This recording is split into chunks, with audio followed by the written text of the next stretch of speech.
The Vivo V11 Pro is here and it brings along features into the sub 30k rupee price segment that was previously reserved for higher end smartphones. This is Sandeep from RevAtlas. Let's take a look at the unboxing and first impressions. Let's start with the display this time around because I was quick to notice that the quality is really good, and then one glance at the spec sheet said why.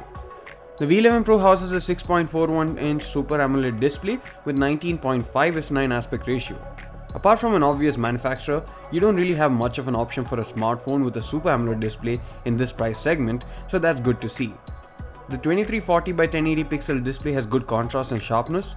Sunlight legibility is also impressive in the time we tried it outdoors. They say that despite the notch, the screen to body ratio is slightly higher than Nex thanks to a smaller bottom chin.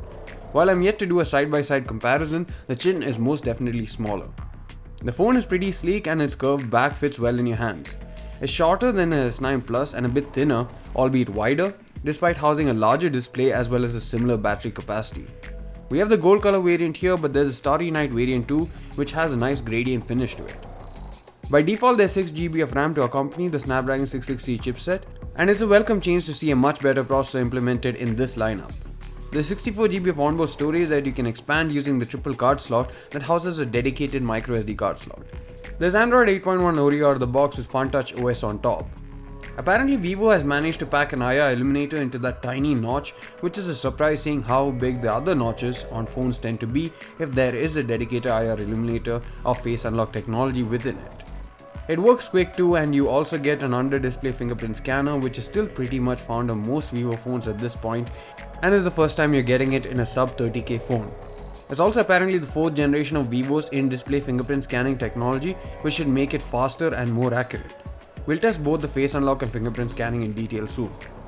The battery capacity of 3400 mAh comes with something that Vivo is calling dual engine fast charging that charges over micro USB port. Would have loved a Type-C port, but it's good that we have fast charging, and apparently this is pretty secure as well. The camera setup consists of a 12MP camera with 1.28 micron pixel size, dual pixel autofocus and f1.8 aperture, as well as a 5MP depth sensor, while the front-facing camera is a 25MP f2 unit. We'll be doing a detailed camera review, but here are some samples to give you an idea on what to expect.